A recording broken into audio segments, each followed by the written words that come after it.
Bueno, buenos días a todos. Es muy bueno veros a todos aquí en la reunión de las 12:30. Y es bueno estar en casa. John y yo no estuvimos aquí la semana pasada, estábamos en Estados Unidos en una convención, pero aunque era guay ver a algunos amigos y vimos a alguna familia, estoy convencida de que no hay sitio como casa. Y Barcelona es nuestra casa y vosotros sois nuestra familia y os damos gracias por vuestro amor por nosotros, porque de verdad os queremos mucho. Estamos contentos de estar de vuelta. Así que la semana pasada acabamos nuestra serie de verano llamada Teología Cotidiana. Fue una serie muy guay. Se trataba de encontrar a Dios en lo mundano cada día, las cosas de cada día, y darle gloria a través de ellas. Hablamos de la comida, el tiempo, y el descanso, y la diversión, y diferentes cosas, el trabajo, el dinero.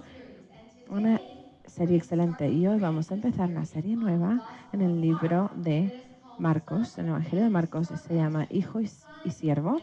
Hijo y Siervo. Y vamos a aprender sobre el Evangelio de Marcos. Va a ser increíble. Pero antes de ir hacia adelante en el libro de Marcos, vamos a tirar para atrás. Muchos de vosotros sabéis que me encanta la historia bíblica y creo que es muy importante que no solo cojamos libros aislados, sino que veamos la narrativa bíblica en su totalidad, cuál es la historia de la Biblia y cuáles son los diferentes libros y cómo encajan en la historia. Es muy importante. Tú y yo somos parte de esta historia. ¿No es increíble? Y somos parte de la historia de Dios. Así que vamos a tirar para atrás y luego iremos para adelante. En Génesis sabemos que estuvo la creación de todas las cosas, los cielos y la tierra, y lo más importante de la creación es que Dios dijo que era muy bueno, eran Adán y Eva. Pero luego el pecado entra, desobedecen, son tentados y son echados fuera del jardín. Luego leemos sobre Noé, sobre el diluvio, sobre la torre de Babel. Y luego hay un trozo que habla de los patriarcas en el Testamento. Abraham, Isaac, Jacob. Jacob tiene 12 hijos y son las tribus de Judá, las tribus de Israel. Y luego a través de José, toda esta familia se va a Egipto. Son invitados a Egipto, pero luego, por 400 años, hay un cambio. Pasan de ser invitados a estar en Egipto a ser esclavos en la tierra de Egipto. En estos 400 años son oprimidos bajo Faraón y Dios levanta a una persona que los va a ayudar a rescatar. Todos sabéis, Moisés, están las plagas, están cuando se abre el Mar Rojo, están las tablas de la ley que el Señor le da a Moisés. Pasan en el desierto muchos años y luego viene Josué. Josué los lleva a conquistar la tierra prometida. Tienen batallas como Jericó. Lleva a la gente a la tierra prometida en Canaán. El río Jordán se abre de nuevo. Cosas increíbles. Pero aquí es donde vamos a ver lo que estudiamos en Jueces. El ciclo de pecado y rebelión que los lleva al cautiverio, que los lleva al juez, que los lleva al pecado y rebelión, que los lleva al cautiverio. ¿Os acordáis del ciclo del que hablamos? Eso es lo que pasa por muchos, muchos años, cientos de años. Y luego viene la era de los reyes. Saúl fue el primer rey de Israel. Y luego líderes increíbles como el rey David, el rey Salomón. Estos son los años de oro de los hijos de Israel, prósperos, victoriosos. Y Salomón construyó el primer templo, el templo a Dios, bajo el liderazgo de Salomón. Pero bajo el liderazgo de sus hijos, los hijos de Salomón, todo se destruye. Vemos que el reino se divide, está el norte y el sur, el reino del norte, el reino del sur. Y aquí es donde las voces proféticas empiezan a venir. Viene Isaías, Jeremías, Ezequiel, estos profetas mayores, y luego están los profetas menores, que son menos conocidos, pero también son muy importantes en la narrativa bíblica, como Habacuc, o Nehemías, Joel, Sofonías. Estos son algunos de los profetas menores. Y los asirios y los babilonios cogen a los israelitas cautivos y los reinos son destruidos. El reino de Israel cae primero y luego el reino de Judá cae también. Y solo en los últimos 500 años del Antiguo Testamento que los persas dejan que los hijos de Israel vuelvan a su tierra. 500 años. Y en ese tiempo, Zorobabel construye el segundo templo. No es tan guay como el primero, pero es un templo. Que es donde Esdras y Nehemías reconstruyen los muros del templo. Y el Antiguo Testamento acaba con los profetas menores pidiendo a la gente de Israel, no os apartéis de Dios, no os apartéis de Dios. Y luego entramos una época de 400 años de silencio. No hay voces proféticas. La gente está esperando el Mesías.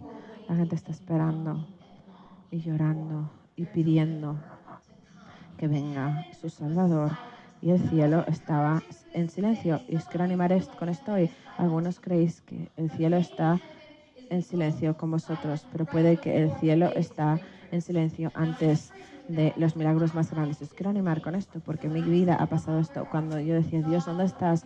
Dios, ¿qué estás haciendo? Dios, no te veo. Dios, no te siento. Dios aún se está moviendo. Y los milagros pueden pasar en un momento. ¿Lo habéis experimentado? Esperáis, esperas. Intentas con tu fe y luego Dios hace algo increíble en tu vida. ¡Wow! Esto es lo que estás haciendo durante todo este tiempo. Y esto es lo que vemos cuando el silencio se rompe y una voz en el desierto dice, preparar el camino del Señor, preparar el camino del Señor, y era la voz de Juan el Bautista, del cual vamos a hablar la semana que viene. El silencio se rompe y la Biblia dice que en el momento perfecto, en la culminación de las épocas, el Hijo de Dios se hizo carne. Dios se hizo hombre a través de la vida de Jesús. Y aquí es donde vamos a empezar en los Evangelios, Mateo, Marcos, Lucas, Juan, los primeros 4 libros del Nuevo Testamento. Se llaman sinópticos porque son similares. Cuentan algunas de las historias similares, utilizan algunas de las palabras similares y aún tienen a veces algunos del mismo orden, pero son todos de diferentes perspectivas. Y en esta serie lo que vamos a estudiar es la perspectiva de Marcos, cuando él documentó lo que él vio. Y vamos a pedirle al Señor que nos revele a nosotros lo que quiere que aprendamos a través de este Evangelio. Así que vamos a entrar nuestras cabezas. Una intro muy larga, ¿no? El Antiguo Testamento. Vamos a entrar nuestras cabezas y pedir al Espíritu Santo que nos hable. Padre, te damos gracias por tu palabra. Te damos gracias porque está viva y porque tu palabra está activa. Te damos gracias porque tu palabra está afilada y tu palabra habla. Te pedimos que hagas esto hoy. Te pedimos, Señor, que al abrir el libro de Marcos te reveles a nosotros de una manera en la que desesperadamente necesitamos. Tenemos que escuchar de ti porque así podemos llevarle tu palabra a otros. Habla tu vida hacia nosotros hoy. En el nombre de Jesús oramos. Amén y amén. Amén. ¿Quién escribió el libro de Marcos? Bueno, Marcos fue escrito por Marcos, ¿vale? También conocido como Juan Marcos. Puede que sepáis todo sobre Juan Marcos. Yo sabía muy poquito sobre Marcos hasta que empecé a estudiar y prepararme. Vamos a aprender sobre Marcos. Marcos era el hijo de una de las Marías del Nuevo Testamento. Obviamente no la mamá de Jesús, otra María. Pero tenía mucho dinero y tenía algunos sirvientes en una casa grande. Y esta casa, en realidad, tenía una de las primeras iglesias de Jerusalén. Puede que en Hechos 12 os acordáis que Pedro estaba en prisión y milagrosamente sale de la prisión, de la cárcel, y va directamente a la casa de Marcos, donde la iglesia estaba orando, había estado intercediendo por Pedro. Él no tenía GPS ni nada, él sabía cómo llegar a la casa de Marcos. Obviamente había pasado tiempo allí y la iglesia está tan emocionada de ver a Pedro. Empiezan a celebrar. No están en mis notas, pero es importante mencionar, cuando la iglesia empieza a orar, las cosas pasan. Hay algo sobre esto. Todos oramos individualmente y gracias a Dios por esto, pero cuando oramos juntos, que el poder de Dios actúa. Si no ha sido parte de nuestras reuniones de oración o oración no es parte de vuestra vida, incorporadla. La oración es poderosa, es hablar con Dios. Y las cosas ocurren cuando la iglesia ora. Podemos ver esto en Pedro. Luego va a casa de Marcos. La casa de Marcos es grande. Puede que sea la casa donde fue la última cena. ¿No es increíble que el autor Marcos puede que haya sido el que tuvo en su casa la última cena y puede que también hayas estado en el jardín de Getsemaní, porque hay algunas menciones que hacen que creamos que pasó esto? Es el hijo de María, pero también es el primo de Barnabás. ¿Os acordáis de Barnabás? Barnabás era el gran animador, que todo el mundo quería estar cerca de él, y viajaba con Pablo en diferentes viajes misioneros, y Marcos es el primo de Barnabás. Barnabás le dice a Pablo, Pablo, vamos a llevar a mi primo Marcos en este viaje misionero con nosotros. Pablo dice, vale, puede venir. Pero algo pasó. No sabemos qué pasó. Pero en Hechos 13 están en un viaje misionero Pablo, Barnabás y Marcos se va. Marcos abandona la misión, no continúa con ellos, los abandona, y Pablo no está impresionado. Dice, este tío se fue, no tiene lo que necesita para hacer esto. Y luego Barnabás le dice a Pablo, vamos a darle a Marcos otra oportunidad. Y Pablo dice, absolutamente no. Y esto crea un problema entre Pablo y Barnabás. Estos dos misioneros que eran compañeros al mundo gentil, ahora están separados, y es todo por Marcos. Es interesante que pensemos, que a veces pensamos que porque somos cristianos siempre nos vamos a llevar bien. Es increíble para mí que si Pablo y Barnabás, los que animan más a las escrituras, tenían problemas, ¿por qué pensamos que nosotros vamos a tener problemas? Es increíble, ¿no? Que a veces no estamos de acuerdo o hay conflicto. No debería ser así, pero aún aquellos más increíbles tuvieron ese problema. Tuvieron conflicto, pero Jesús los amaba a los dos. Tuvieron que pelear por unidad, nosotros tenemos que pelear por unidad. Y la relación entre Pablo y Marcos en realidad se restaura. Antes de que Pablo muera, llama a Marcos 2 veces, diciéndole, trae a Marcos porque me ayuda. En otro sitio dice, Marcos es mi compañero de trabajo, mi hermano de evangelio. Esto es lenguaje poderoso, han sido restaurados. Así que Marcos, el que desierta, ahora está unido de nuevo con Pablo. Creo que esto es muy guay. No solo no era el hijo de María, era el primo de Barnabás, el compañero de trabajo de Pablo, pero también es el hijo espiritual de Pedro. A ver, alguien que está conectado por relaciones. Este tío está conectado con todos. Es el hijo espiritual de Pedro. La mayoría de las cosas que leemos en Marcos son las experiencias de primera mano de Pedro que Marcos ha escrito. Esto se podría llamar el Evangelio de Pedro, porque eran muchas cosas que él vio directamente de Jesús, y como el mentor de Marcos lo llama hijo espiritual. Y me encanta la relación que comparten Pedro y Marcos. Pedro y Marcos lo entendían. Y creo que la razón por la que eran tan amigos, la Biblia dice esto, esta es mi opinión, es que los dos habían experimentado fallos tan grandes y los dos habían recibido una restauración tan grande. Pensad en esto. ¿Con quién eres amigo? Con gente con la que has pasado cosas duras.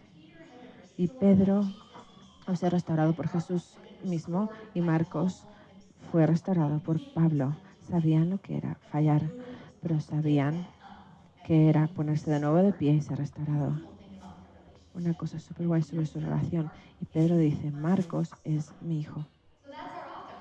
Así que ese es nuestro autor, hijo de María, primo de Barnabás, trabajador, compañero de trabajo de Pablo y hijo espiritual de Pedro. Wow, ¿sabíais esto?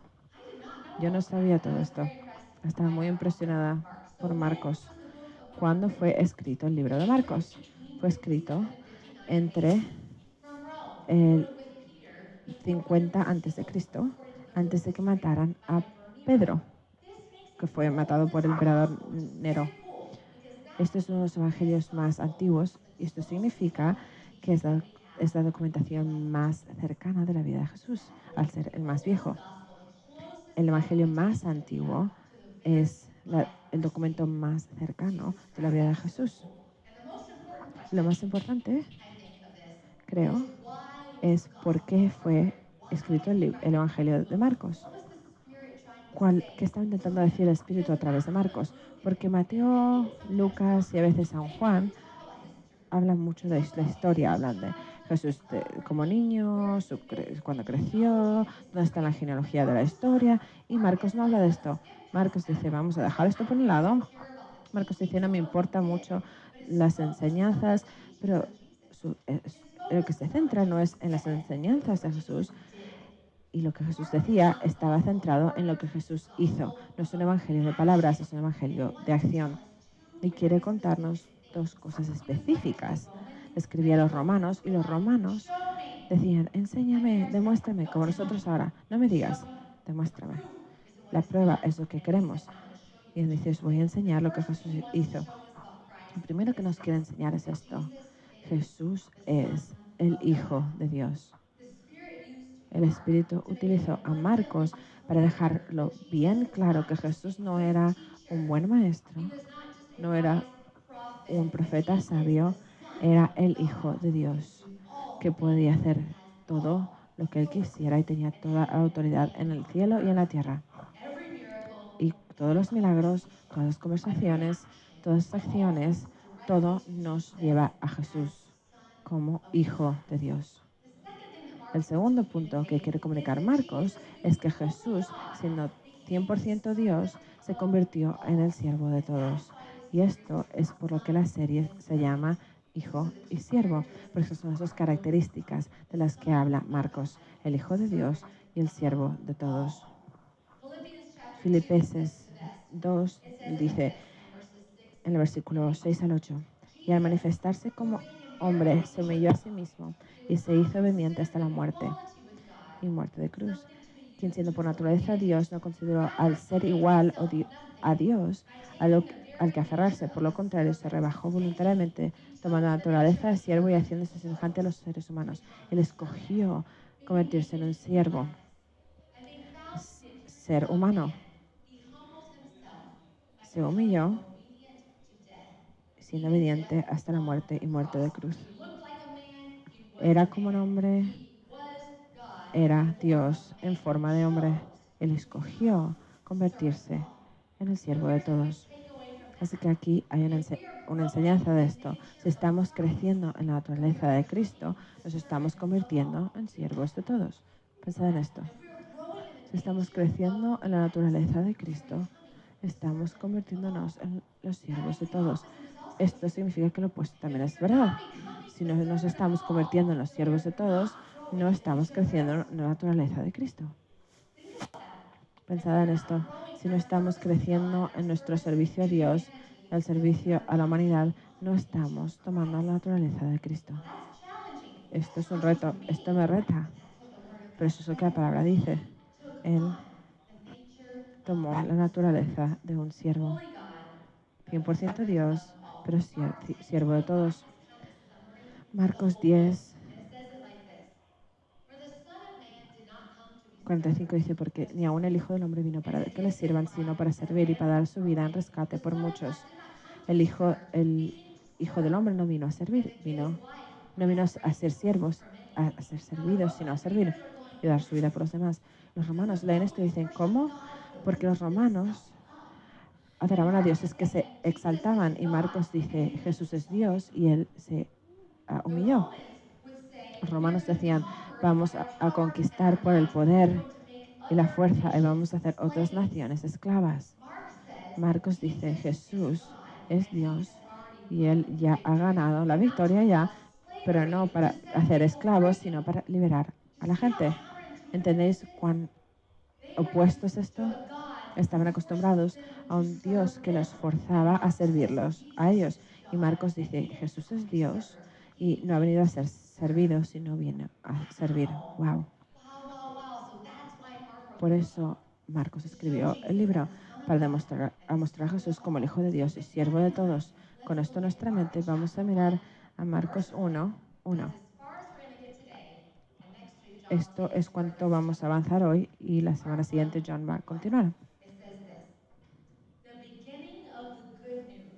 Comienzo del Evangelio de Jesucristo, el Hijo de Dios. Ya está. Comienzo del Evangelio de Jesucristo, el Hijo de Dios. Hay tres partes aquí. La primera son las buenas nuevas. Esta palabra es Evangelion en griego y significa buenas nuevas de victoria. Es un mensaje de victoria. Esto es un término que la gente utilizaba cuando los guerreros iban a la batalla y volvían en victoria y decían, Evangelion, buenas nuevas. Hemos ganado, hemos conquistado, podremos haber muerto, pero no morimos. Evangelion, buenas nuevas. Esta es la misma palabra que Marcos utiliza al empezar el Evangelio. Hay buenas nuevas. Hubo una batalla y fue una batalla grande, pero ha sido ganada y la victoria y el victorioso ha hecho lo que vino a hacer. Hay buenas nuevas. La victoria ha sido ganada. Buenas nuevas. ¿De quién son las buenas nuevas? Jesús el Mesías, la segunda parte de este versículo. Jesús era un nombre. Cualquier persona se podía llamar Jesús, pero su título aquí es Jesús el Mesías. En otra versión dice Jesucristo. Cristo es hebreo, Mesías es Cristo es griego, Mesías es hebreo. Las dos significan lo mismo, significan el ungido y el Salvador. Es vocabulario clave que entendían tanto hebreos como griegos. Esta gente ha estado orando, esperando, soñando, esperando, cantando por un Salvador por 1000 años. Este es el Salvador. Dice, no tenéis que esperar más, no tenéis que seguir preguntándoos, no tenéis que seguir pidiendo algo que no ha pasado. El Mesías ha venido y su nombre es Jesús y estas son buenas nuevas. Hay gente que aceptó esta verdad, hay gente que no. Pero el Evangelio, las buenas nuevas es que el Mesías vino y lo lleva al siguiente paso. Dice, el Mesías, el Hijo de Dios. Escuchamos esto continuamente. El Mesías, el Hijo de Dios, Jesús es el Hijo de Dios. Se convierte como normal para nosotros, ¿no? Pero pensad en cuán raro suena esto a la gente que conocía que Jesús era el Hijo de Dios. Pensad cuán raro era esto para la gente hoy. Cuando les decimos sobre Jesús, la mayoría de la gente quiere hablar de Jesús, de Dios, y muchas religiones tienen una forma de deidad suprema, pero Jesús, aquí es donde se convierte en un poquito de problemático. Porque Jesús, el Mesías, el Hijo de Dios, es es algo para decir con mucho coraje entonces y ahora también. Me encanta construir puentes. Me gusta la humanidad, sin importar lo que crean o no crean, o de dónde vienen, o de dónde no vienen. Pero esto es una de esas cosas que tienes que poner una línea y decidir si estás, en qué lado de la línea estás, sobre Jesús. Porque el mundo, este mundo, y y el Dios de esta temporada es universal. Todos los caminos llevan a Cristo. Puedes creer en muchas cosas y servir a muchas cosas. Hay un Dios, pero esto no es lo que la Biblia dice. La Biblia dice que solo hay un camino al Padre, que es el camino, la verdad y la vida. La Biblia dice que a través de Jesús tenemos acceso a Dios. Y esto es muy contrario a lo que muchos creen. Se ha convertido en una línea de división en muchas religiones. Y él dice en el Evangelio de Marcos que hay un camino hacia Dios. Su nombre es Jesús. Él es nuestro Salvador. Es el Hijo de Dios. Y estas son buenas nuevas. John y yo estuvimos en Indonesia para nuestro aniversario de 15 años de casados. Sí, fue increíble.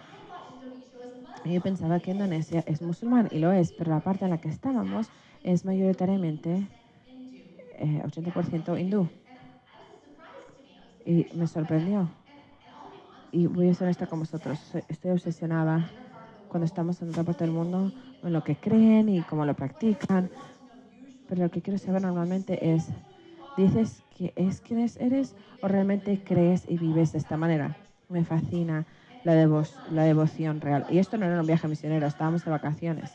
Pero, pero soy quien soy, así que en el hotel, con nuestro guía del tour, estoy intentando disfrutar estas vacaciones, pero estoy obsesionada con su fe. Necesito saberlo todo. Y su devoción era impresionante. Soy honesta que Barcelona puede aprender una o dos cosas. Porque toda esta cosa del karma, puedes dejar tu móvil en una mesa y venir 3 horas después. Y ahí está. No, no es broma. Pensé, oh no, se comportan. Se comportan porque tienen miedo. Porque Dios puede ser bueno o malo, depende en lo que tú hagas. Pero la verdad, digo, Barcelona necesita un poco de karma. ¿Sabes lo que digo? Dejas tu móvil ahí y que te lo quitan. Ni siquiera pones tu móvil en la mesa y ya te lo quitan. Mi móvil me lo quitaron del bolsillo. No estoy diciendo que creo en el karma, lo que estoy diciendo que era un aspecto guay de nuestras vacaciones. Pero creen que Dios es bueno o malo basado en ti. Y adoran a miles de dioses intentando que todos estén contentos. Tuvimos un cartel en la carretera bien grande de una iglesia que se llamaba Crossroads. No pudimos ir, pero decía, puedes imaginarte un amor incondicional. Y pensé, eso. Esas son las buenas nuevas que esta gente necesita escuchar, que hay un amor incondicional que no pueden imaginar, porque piensan, oh, yo soy bueno, Dios es bueno, yo soy malo, Dios es malo. Y el mensaje de las buenas nuevas de Jesús es que nosotros somos amados, aceptados y perdonados, no por lo que nosotros podemos hacer, sino por lo que Él ya ha hecho. Él nos ha salvado no solo de el mal, sino de nosotros mismos. Es el Hijo de Dios que nos da acceso al Padre. ¿No es increíble esto? Cuando estábamos en este viaje, seguía pensando, no podía parar de pensar en Mateo 16, y me parece una buena manera de acabar este mensaje. Mateo 16, Jesús y sus discípulos están en Cesarea, en Filipo. Estuvimos allí y les dice a sus discípulos, ¿qué dice? ¿Qué dicen? ¿Qué dice que soy? ¿Quién dice esta gente que soy? Los discípulos dicen, bueno, hay un montón de opiniones. Hay muchas cosas que dice la gente de ti. Hay gente que dice que eres Juan el Bautista. Hay gente que dice que eres Elías. Hay gente que dice que eres uno de los profetas, como Jeremías. Y Jesús para y dice, ¿vale? ¿Quién decís vosotros que soy?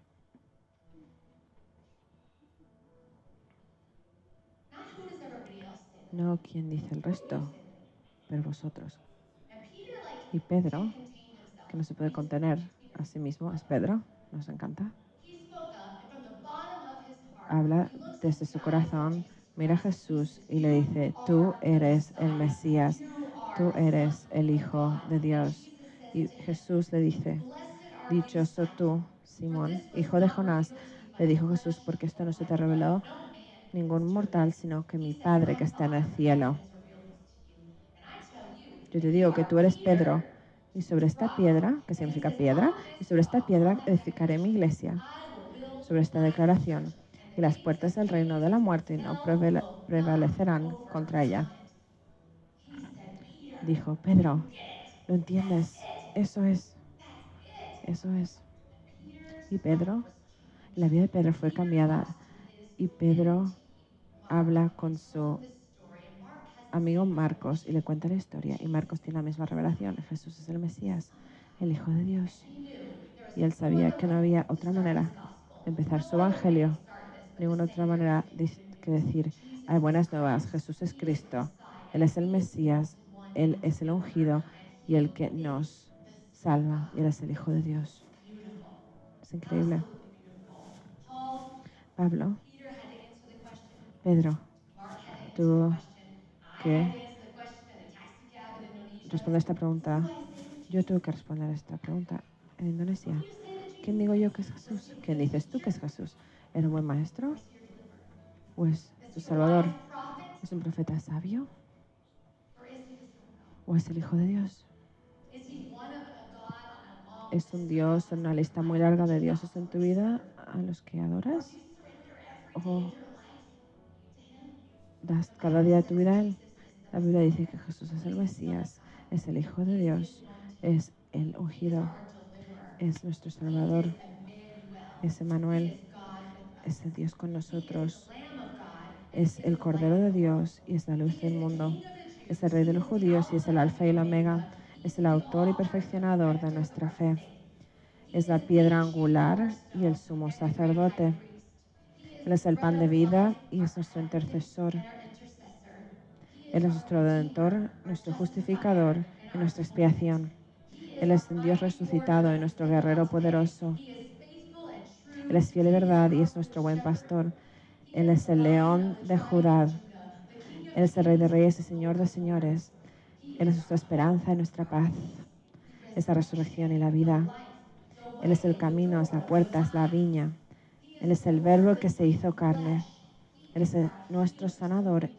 Muchos tenéis que escuchar esto. Es nuestro admirable consejero. Él es nuestro Dios fuerte y Padre eterno. Él es nuestro príncipe de paz.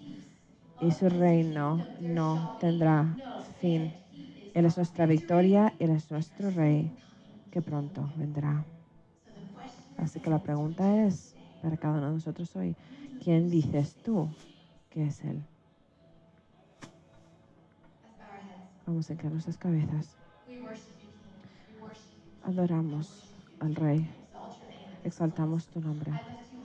Te levantamos en alto y te damos gracias porque te revelas a nosotros que eres el Hijo de Dios. Eres nuestro Salvador. Eres nuestro Rey que ha conquistado. Y oramos por aquellos que están aquí hoy que necesitan esta revelación. Te pedimos que abras sus ojos, que quites las escamas y reveles quién eres. Te pedimos, Dios, que en sus días a día reveles que eres poderoso y que estás vivo. Padre, te pedimos que nos des fe para aquellos que no pueden creer. Y a mí me ha ocurrido que pongas fe en nuestra vida para creer en ti y para creer que harás cosas que aún no hemos visto. Exaltamos tu nombre, te amamos. En el nombre de Jesús oramos. Amén. Por unos momentos vamos a reflexionar en quién es Él. ¿Quién es Él para ti? ¿Qué ha hecho? Luego John cerrará en un momento.